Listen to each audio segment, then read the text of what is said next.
आज के इस लेसन में हम देखेंगे विल के बारे में यूज़ कि किस तरीके से इस विल को यूज़ किया जाता है और कहाँ। तो जब भी हम प्रेजेंट में फ्यूचर की बात करते हैं तब वहाँ पर विल का यूज़ करते हैं। ध्यान से इस सेंटेंस को याद रखें कि जब भी प्रेजेंट में फ्यूचर की बात करते हैं तो हम विल का यूज़ करते हैं। जैसे मैं आऊँगा, ये सेंटेंस पढ़कर आपको क्या समझ में आ रहा है कि कोई बात प्रेजेंट में हो रही है और बात कब की हो रही है, फ्यूचर की, कि मैं आऊँगा तब हम क्या कहेंगे, आई विल कम। मैं जाऊँगा, आई विल गो। मैं खाऊँगा, I will eat, I will eat. मैं बैठूँगा, आई विल सिट। मैं कहूँगा, आई विल से। मैं उसे कल मिलूँगा, आई विल मीट। मैं मिलूँगा, आई विल मीट उसे, him. I will meet him, कल के लिए tomorrow, I will meet him tomorrow. तो जब भी हम प्रेजेंट में फ्यूचर की बात करते हैं तब वहाँ पर हम विल का यूज़ करते हैं और इसी को हम कहते हैं फ्यूचर इंडेफिनिट टेंस या सिंपल फ्यूचर टेंस। यानी कि फ्यूचर इंडेफिनिट टेंस क्या हो गया, वैसा टेंस जिसमें प्रेजेंट में फ्यूचर की बात हो और अगर यहाँ से विल को हटा दिया जाए तो इसका पूरा का पूरा मीनिंग ही चेंज हो जाएगा। जैसे मैं कहूँ आई कम, इसका मीनिंग होगा मैं आता हूँ। बात फ्यूचर में थी, अब प्रेजेंट में हो गई। क्यों? क्योंकि विल हट गया। तो विल को एक बार हटा कर देख लें, आई कम मैं आता हूँ, आई गो मैं जाता हूँ, आई ईट मैं खाता हूँ, आई सिट मैं बैठता हूँ, आई से मैं कहता हूँ। और एक और चीज़ याद रखें, ये जो ही है जब स्टार्टिंग में रहेगा तो इसे, यानी जब सब्जेक्ट के तौर पर आएगा तो इसे हम ही रखेंगे, ही यानी वह के लिए ही। लेकिन जब ये लास्ट में आए या यूं कह ले जब ये ऑब्जेक्ट बनकर आए तो ही हिम बन जाता है। जैसे मैं उससे मिलूंगा, आई विल मीट हिम। और अगर कोई लड़की है तो आप क्या कहेंगे, आई विल मीट हर। लड़का है तो हिम, लड़की है तो हर। और टुमारो कल उससे मिलूंगा, I will meet him tomorrow. वो कल 10 साल का होगा, अभी नहीं है वो, कल होगा, तब हम क्या कहेंगे, will be. He will B 10 years old tomorrow. He will be 10 years old tomorrow.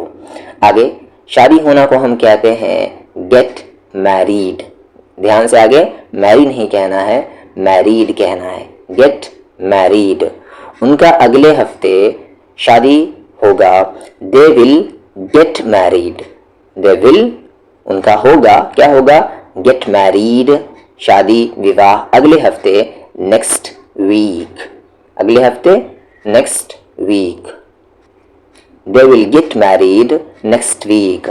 हम 9:15 में रुकेंगे, we will stop at 9:15। Will को हटा दें यहाँ पर, वी स्टॉप हम रुकते हैं, वी विल स्टॉप हम रुकेंगे। इसको मैं अभी हटाता हूँ, वो यहाँ आएगा, वो यहाँ आएगा, यहाँ को भी हटा दे अभी, वो आएगा। बात प्रेजेंट में हो रही है और बात फ्यूचर की हो रही है, इसीलिए हम विल लगाएंगे। वो आएगा, ही विल कम। अब यहाँ पर निश्चित ही यानी यकीनन ही, तो उसके लिए हम कहते हैं certainly. Certainly, he will certainly come, वो यकीनन ही आएगा। अब यहाँ भी है तो यहाँ को लास्ट में रख दे, here he will certainly come here, वो यहाँ यकीनन ही आएगा।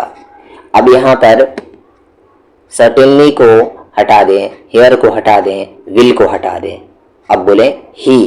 और अच्छा फिर यहाँ पर कम नहीं होगा, comes होगा, इस लग जाएगा, सिंपल प्रेजेंट टेंस में बताया जाएगा, he comes वो आता है। आगे वो निश्चित ही अभी आपको बताया गया ऊपर, certainly निश्चित ही, certainly। He will certainly win, वो जरूर ही जीतेगा, this race इस रेस को, इस मुकाबले को। He will certainly win this race. Question है, जब यहाँ से विल और सर्टेनली को हटा दूँ और दिस रेस को भी हटा दूँ, उसके बाद जो बचेगा उसे हम क्या पढ़ेंगे और उसका क्या मीनिंग होगा वो आप बताएं। तुम अब यहाँ पर सबसे पहले हटाना क्या है, 1-2 दिन में इसे हटाएं, उसके बाद इसको रखें, ठीक हो जाओगे। होने को हम कहते हैं गेट, GET, गेट। ऊपर में क्या था, शादी होना, गेट मैरिड। अब यहाँ पर सिर्फ है होना तो गेट। तुम ठीक हो जाओ, अच्छा ठीक होने को हम कहेंगे गेट बेटर, गेट बेटर। तुम ठीक हो जाओगे, बात फ्यूचर की है इसीलिए विल का यूज करना होगा। यू विल गेट बेटर, तुम ठीक हो जाओगे, यू विल गेट बेटर। और जब आप कहते हैं 1-2 दिन में, उसके लिए एक फ्रेज आता है, in a couple of days. Phrase कहते हैं सेंटेंस के एक टुकड़े को, in a couple of days यानी कि 1-2 दिनों में, 1-2 दिन में, या आप कह लें बहुत जल्द, तो इन अ कपल ऑफ डेज। तुम ठीक हो जाओगे, यू विल गेट बेटर, कुछ दिनों में, 1-2 दिनों में, या बहुत जल्द, इन अ कपल ऑफ डेज। हम जल्द ही फैसला लेंगे। फैसला लेने को हम कहते हैं टेक अ डिसीजन। फैसला लेना, टेक अ डिसीजन। हम जल्द ही फैसला लेंगे, we will take a decision. जल्द ही को हम क्या कहेंगे, वेरी सून। ठीक है, वेरी सून। अब यहाँ पर वेरी को आप कैसे कहेंगे, ऊपर के दांत को नीचे के लिप्स में टच करके, वेरी। लिप्स को यहाँ राउंड नहीं करना है, वेरी नहीं कहना, very, very soon. We will take a decision very soon. एक और क्वेश्चन है आप के लिए, यहाँ पर अगर विल को हटा दिया जाए तो इसका क्या मीनिंग निकलेगा और इसे कैसे पढ़ेंगे वो आप कमेंट में बताएं। हम मैच जीतेंगे, we will win the match, we will win the match. मुझे कुछ और पैसे लगेंगे, मुझे कुछ और पैसे लगेंगे। आई विल नीड, मतलब क्या होंगे कि मुझे और कुछ पैसों की ज़रूरत होगी। आई विल नीड यानी मुझे ज़रूरत होगी, मुझे लगेगी कुछ और, सम मोर पैसे, money. I will need some more money. Will को हटा दें तो फिर यहाँ पर क्या आएगा, आई नीड, मुझे ज़रूरत है, सम मोर, कुछ और, मनी, पैसों की। I need some more money, मुझे कुछ और पैसों की ज़रूरत है, प्रेजेंट में है। और जब यही ज़रूरत फ्यूचर में चली जाए तब आप क्या कहेंगे, I will need some more money, मुझे कुछ और पैसों की ज़रूरत पड़ेगी या लगेगी। टिकने को हम कहते हैं लास्ट। एक मीनिंग तो इसका होता है आखिरी, पर वो मीनिंग यहाँ पर नहीं है। लास्ट यहाँ टिकेंगे, चलेंगे, इसके लिए लास्ट का यूज़ भी करते हैं। ये जूते, दीज शूज, इशारा है इसीलिए दीज, ये जूते, दीज शूज विल लास्ट, चलेंगे, दीज शूज विल लास्ट, ये जूते चलेंगे, more than 2 years। More than यानी कि ज्यादा, 2 years यानी 2 साल, 2 साल से ज्यादा। ये जूते 2 साल से ज्यादा टिकेंगे या चलेंगे, तब आप क्या कहेंगे, these shoes will last more than 2 years। यहाँ पर फिर आपके लिए एक काम है कि शूज को हटाकर आप यहाँ पर 5 नाउन रखें और उसके बाद 5 सेंटेंसेस बनाएं शूज की जगह। एक मैं बता देता हूं, जैसे शूज की जगह आप क्या रख सकते हैं, कप्स, कप, कप का प्लूरल कप्स, ठीक है। दीज कप्स, अब आगे पूरा उसी तरीके से बोलेंगे। तो 5 सेंटेंसेस बनाने हैं आपको इस स्ट्रक्चर पर।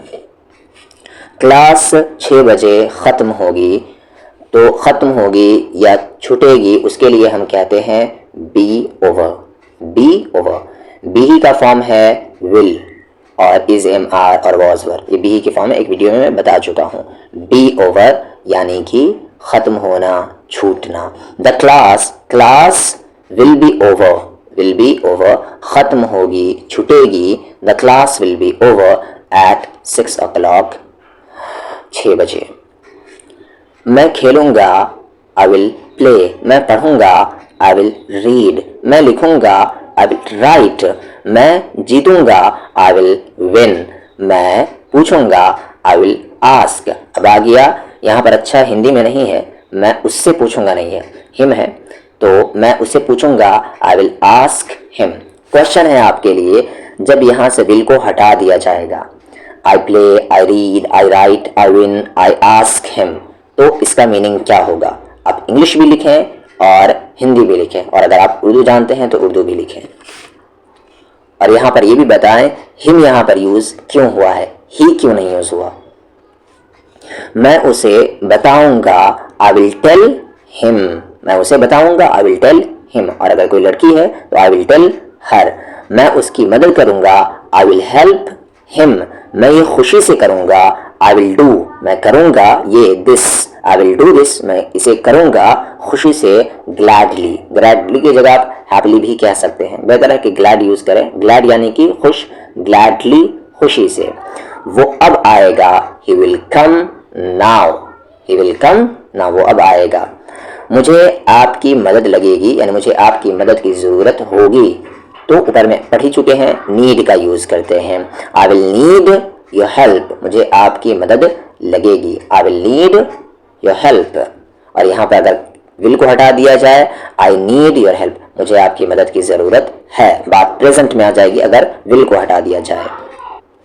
गेट लेट, गेट लेट मतलब कि देर हो जाना, देर होगी, इस तरीके से यू विल गेट लेट, तुम्हें देर होगी, तुम्हें लेट होगा, यू विल गेट लेट। हम वो डाक से भेजेंगे, वी विल सेंड, ठीक है, वी विल सेंड, हम भेजेंगे वो, इट, इट का मीनिंग यह भी होता है और वो भी होता है, ध्यान रखें। वी विल सेंड इट, हम वो भेजेंगे डाक से, बाई पोस्ट। रहना के लिए हम यूज करते हैं remain, remain, the shop will remain, दुकान रहेगा। अब क्या रहेगा? ओपन, खुला हुआ, open, the shop will remain open, दुकान खुली रहेगी संडे को, on Sunday, the shop will remain open on Sunday, दुकान संडे को खुली रहेगी। एक चीज़ और याद रख ले, जब आ जाए को और उसके बाद आगे रहे यहाँ पर दिन के नाम रहे, जैसे इतवार, सोमवार, मंगल, बुध, जुमेरात, जुमा, तो वहाँ पर ऑन यूज़ करते हैं, जैसे on Sunday, on Monday, on Tuesday, यानी कि इतवार को, सोमवार को, मंगल को, बुध को, जुमेरात को, जुमा को ऑन फ्राइडे। मैं ये किताब फिर एक बार पढ़ूंगा, I will read this book once again, एक बार फिर वंस अगेन। मैं उससे इस बारे में बात करूंगा, I will talk to him, I will talk में बात करूंगा उससे, टू हिम इस बारे में, about this, I will talk to him about this. तुम भूल जाओगे, you will forget, you will forget. लोग हंसेंगे, पीपल विल लाफ, लोग हंसेंगे, पीपल विल लाफ। मैं ये साबित करूंगा, आई विल प्रूव दिस, मैं ये करूंगा, आई विल डू दिस। अगर मैं करूंगा रहता सिर्फ तो आई विल डू, ये आ गया तो this, I will do this, मैं ये करूंगा। मैं कोशिश करूंगा, आई विल ट्राई, मैं सोचूंगा, आई विल थिंक, मैं इस बारे में विचार करूंगा, सोचूंगा, I will think about this, इस बारे में, अबाउट दिस। तुम्हें ये नौकरी मिलेगी, यू विल गेट, मिलना गेट, यू विल गेट, तुम्हें मिलेगी ये नौकरी, दिस जॉब। वो अभी घर पर होगा, ही विल बी, वो होगा, he will be at home, घर पर, नाउ अभी, he will be at home now. ये गर्मी का मौसम बहुत गर्म होगा, दिस समर विल बी, होगा will be, this summer will be very hot, this summer will be very hot. आम इस साल सस्ते होंगे, mangoes will be cheap this year, mangoes will be यानी होना, mangoes will be cheap this year. वो सिर्फ अपने पिता की ही सुनेगा, he will only listen, he will only listen to his father. अगर ओनली को पहले हटा दिया जाए तो ही विल लिसन, वो सुनेगा, वो सिर्फ सुनेगा, ही विल ओनली लिसन, वो सिर्फ सुनेगा अपने पिता की, टू हिज फादर, वो मेरी कभी नहीं सुनेगा, ही विल नेवर लिसन, वो कभी नहीं सुनेगा, ही विल नेवर लिसन मेरी टू मी। लिसन के बाद हमेशा टू का यूज किया जाता है।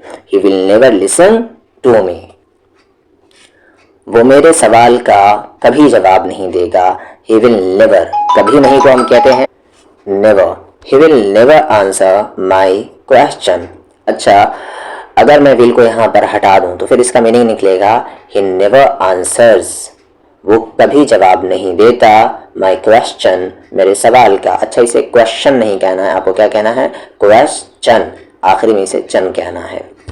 दुर्घटनाएं होंगी ही या होती ही हैं, तो एक्सीडेंट विल हैपन, यानी हादसात होती ही हैं, एक्सीडेंट्स विल हैपन। ज़्यादातर साबुन समुद्र के पानी में झाग नहीं बनाते। मोस्ट सोप्स, ज़्यादातर साबुन। विल नॉट का कॉन्ट्रैक्शन है वॉन्ट लैदर, यानी कि झाग वॉन्ट लैदर इन सी वाटर। समुद्र के पानी में मोस्ट सोप्स वॉन्ट लैदर इन सी वाटर। तो आपने देख लिया कि जब भी हम प्रेजेंट में फ्यूचर की बात करते हैं तब विल का यूज़ करते हैं।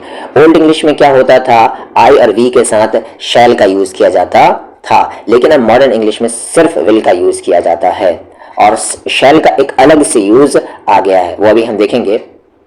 लेकिन आप याद रखें, एग्जाम के पॉइंट ऑफ व्यू से आपको शैल का यूज़ करना होगा, और विल का भी यूज़ कर देते हैं तो कोई दिक्कत नहीं, बेहतर होगा कि शैल का यूज़ करें एग्जाम के पॉइंट ऑफ व्यू से, लेकिन स्पोकन में इसका यूज़ ना करें। तो आई और वी के साथ किया जाता था पहले, जैसे I shall go, we shall go, he will go, they will go, you will go, इस तरीके से किया जाता था। इसके अलावा शैल का यूज़ अब जो होता है वो हम देख लेते हैं। कुछ पूछने के लिए क्वेश्चन वाले सेंटेंसेस में आई और वी के साथ शैल का यूज़ किया जाता है। जैसे यहाँ पर इट्स वेरी कोल्ड, बहुत ठंडा है। शैल आई शट द विंडो, क्या मैं दरवाज़ा बंद कर दूँ? ये सेंटेंस पूछने के लिए, क्या मैं दरवाज़ा बंद कर दूँ? शैल आई शट द डोर। यहाँ पर देखें, शैल वी ईट, क्या हम खाएं? आउट, बाहर, टुडे, आज। Shall we eat out today, क्या आज हम बाहर खाएं? शैल वी लीव नाउ, क्या अब हम निकलें? What shall we do now, अब हम क्या करें? वेयर शैल वी मीट, हम कहाँ मिलें? Shall I drop you at the station, क्या मैं आपको स्टेशन पर छोड़ दूं? Shall I help you to lift this box, क्या मैं आपकी मदद करूं इस बॉक्स को उठाने में? Where shall I put this bag, इस बैग को मैं कहाँ रखूं? Which book shell I bye, कौन सी किताब मैं खरीदूं? How shell I do this, मैं इसे कैसे करूं? तो पहला यूज़ है शैल का मॉडर्न इंग्लिश में कि कुछ पूछने के लिए हम यूज़ करते हैं, यानी क्या मैं ये करूं, क्या मैं वो ना करूं, इस तरीके के लिए। कोई बात होगी या होनी ही चाहिए उसके लिए भी शैल का यूज़ करते हैं। जैसे तुम्हें तुम्हारा हक मिलेगा, you shall get your right. She shall be permitted to go there, उसे वहाँ जाने की इजाज़त मिलेगी। डोंट वरी, फिक्र मत करो, I shall be there to receive you at the station, मैं वहाँ पर रहूँगा टू रिसीव करने के लिए यू तुम्हें एट द स्टेशन पर। आई शैल बी देयर, मैं वहाँ पर रहूँगा। दे शैल नॉट कम हेयर, मैं उन्हें यहाँ नहीं आने दूंगा। या आप कहते हैं वो यहाँ नहीं आ सके, इसका मैं ध्यान रखूँगा, तो दे शैल नॉट कम हेयर। तो हमने क्या पढ़ा कि विल का हम तब यूज़ करते हैं जब प्रेजेंट में फ्यूचर की बात करनी हो, और शैल का हम तब यूज़ करते हैं जब हमें कोई चीज़ पूछना हो कि क्या हम ये करें कि ना करें, इस तरीके के। और वहाँ पर शैल सिर्फ आई और वी के साथ आता है।